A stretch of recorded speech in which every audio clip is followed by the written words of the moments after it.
Greetings, everyone. Pete Pardo here from Sea of Tranquility. Welcome to another episode of What's Hot with Sea of Tranquility. Yes, it is Wednesday. Yes, new album review day, or I should say new albums, right? New releases today. We've got a few things for you here today. We've got a flurry of things that we want to get to before the end of the year. All right, so late 2021 releases. I've got a stack of them between now and the next couple Wednesdays. We're going to try and get to everything. We've got some cool stuff coming up, just a matter of fitting it all in, right? So, but we will do that for you here on the Sea.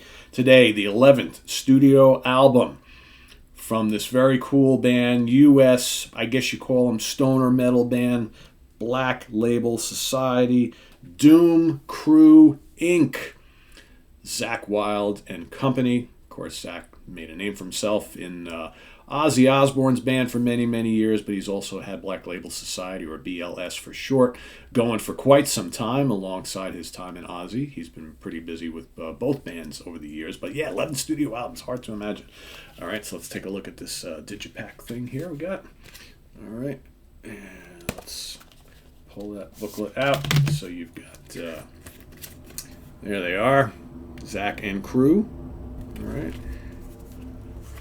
This thing opens up. It's got, it's kind of like one of these little mini poster type of things, right? So let's get this all right, there we go.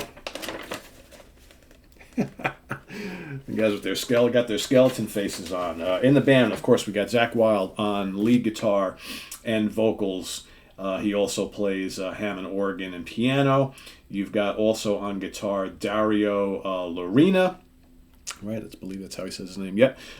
Jeff Fab on drums, and on bass we've got John DeServio, and also Zakk has handled any strings that there might be on this particular album. So, you know, I've been listening to and following this band ever since the beginning. And they've got some really great albums. They've also got some albums that I'm not quite as big on. At times over their career, I've heard some of their releases kind of starting to sound very, very similar to each other. But, you know, Grimmest Hits in 2018 was very, very strong, I thought.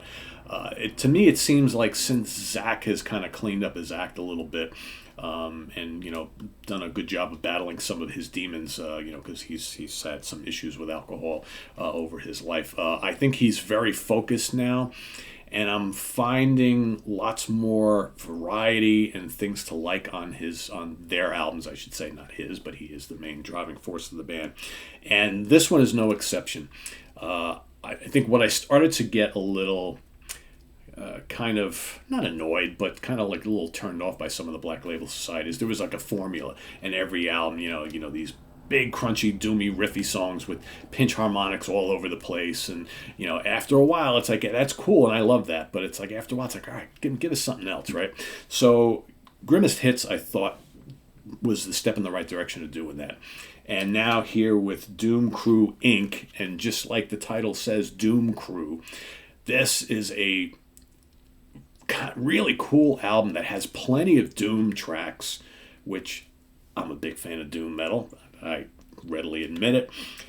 Mixed in with some cool kind of ballady songs that bring some different flavors to the table, as well as some more traditional, just like kind of like really good 70s inspired hard rock tunes. And the great thing is there's not a ton of these pinch harmonic things all over the place, which is what he's known for. And I like that stuff, but I don't want to hear every album just littered with it nonstop, right? So here you got 12 tracks. Like I said, there's some heavy stuff on here. More importantly, the songs and the riffs are really memorable and really catchy. And that's what I like. I like good bang your head type material. And I'm finding the more I listen to this, the more I really like it. And I'm like, man, to me, this is the best thing that these guys have done in a while. I like this even better than Grimmest Hits. I definitely like it better than Catacombs of the Black Vatican. And these are all strong albums, right? But it starts off Set You Free, which I believe is also the single. Good, hard rockin', heavy rock song. Decent hook. Good guitar playing, good vocals. Then you got, Destroy and Conquer, another heavy hitter. really great riffs on this. Zach is a huge Black Sabbath fan. And I think if you like Black Sabbath style riffs, and we're talking about the early mid-70s style riffs from Sabbath, you've come to the right place. Then you've got a few. There's I think three, maybe four of the tracks on the album are more kind of mellower, emotional type pieces, which are good.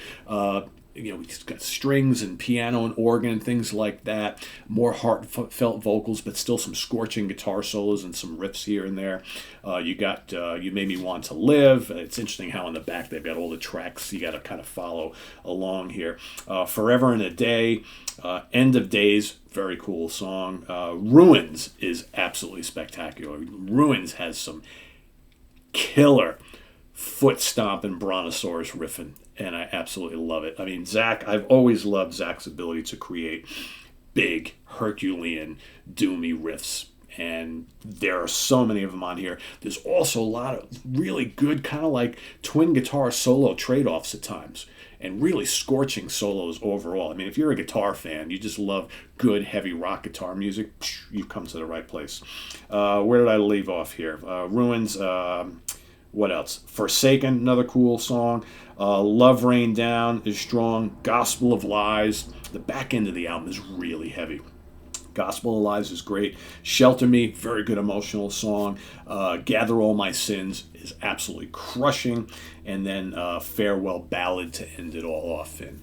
Really good. I have played, it's funny because I have had this for about maybe, 2 weeks or something like that. It came out right around Thanksgiving time. So I got it shortly after it came out. And the first time I played it, I was like, oh, this is really good. And the second time I played it, I was like, this is even better. And I think I've listened to it 3 times over the last 48 hours. And I'm just every time I play, I just want to hear it again. And this is, this is one of those albums that as soon as I do this video, this is going in the car and driving back and forth to the gym or the supermarket for the next couple days. This is what I'm going to be listening to on full volume, cranking it up, as opposed to listening to it in the office on, more moderate volumes, but listening to it in a different setting. This is made to be cranked up. This is one of those albums that I can't wait till the weather gets a little warmer, because I'll be driving around the 4Runner with the top open and just absolutely blasting it and just driving and headbanging. It's anthemic, it's heavy. Like I said, there are good kind of ballady moments on here too, where it's not too sappy. But it's real. You can always, when Zach does these kind of ballad type things, he's got that kind of voice that the emotion just kind of drips right through. And yeah, I'm liking this. Doom Crew Inc., the latest from Black Label Society, their 11th album. This is quickly becoming one of my favorite albums from them in a while. So check it out. This is easy. Again, hard to rate sometimes these brand new releases, but we have to. That's what we do here, right? So I'm going to say this, the way that I'm enjoying this right now, this is an easy 4 out of 5 star. I might even be pushing 4.5 out of 5. That's how good this is. I am really, really liking this a lot. Doom Crew Inc., 11th album from Black Label Society. Check it out if you haven't already. If you've listened to it, please put your comments below what you think of this album. Riffs all over the place on here. Screaming solos. Love it. Visit us on the web at www.seatranquility.org. We're on Facebook, we're on Twitter. Of course, we're here on YouTube all the damn time. Coming up on the channel, you might get one more of these here today. I was hoping to crank out a bunch of them, but it's going to be kind of difficult to with my schedule today. But you may get one more. I'm going to try very hard to get to the new Obscura at some point today. It may even be tonight, so we'll see, because I wanted to get you guys some cool metal stuff today. So the new Obscura progressive death metal act, tremendous album, and then we'll probably fit the Caligulaut, Chicoria, Alan Holdsworth, all of this stuff coming next week. We've got the new Quill.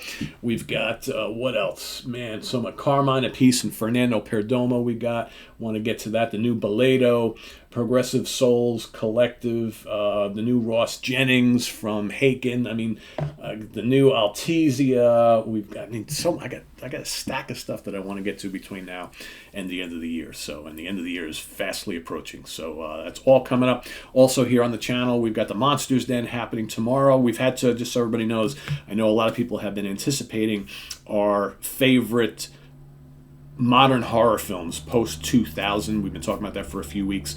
We plan on having Dave LaGreca from SiriusXM Radio joining us on that one, but he's had some scheduling conflicts, so we had to move that up a bit. So I'm not quite sure exactly when that episode is going to happen. It will happen sooner rather than later, but it won't be this week. So this week we're going to be doing our favorite aquatic monster movies. All right, that'll be Chris Allo, myself, as well as Craig Kaminsky and Kirk Manning. We're going to be talking about our favorite kind of fishmen monster movies, right? So that's coming up on Thursday. And then we've got Friday morning at the Funhouse with Martin Popoff and myself. We're going to be talking about our favorite Hypnosis album covers. Then we've got album homework assignment on Thursday, and then our normal schedule next week. And please note, put it on your calendar, December 20th, in place of the Hudson Valley Squares that Monday night, we're going to be having an all-hands holiday celebration. Folks from the Squares, folks from In the Prague seat, folks from the Guitarist Corner, all sorts of SOT personality will be appearing together on the Zoom, wishing you all happy holidays, and more importantly, talking about our favorite Sea of Tranquility moments that we've either participated in or that we've viewed on the channel. So that's all coming on the 20th, so stay tuned for that. That should be lots of fun. I can't wait to get everybody together in one Zoom, as many as we can fit on there. That'll be fun. So stay tuned for all that and more. Please subscribe if you haven't already and click on that notification bell, and we'll see you real soon here on the channel. I am Pete Pardo. Thanks for watching. Bye-bye.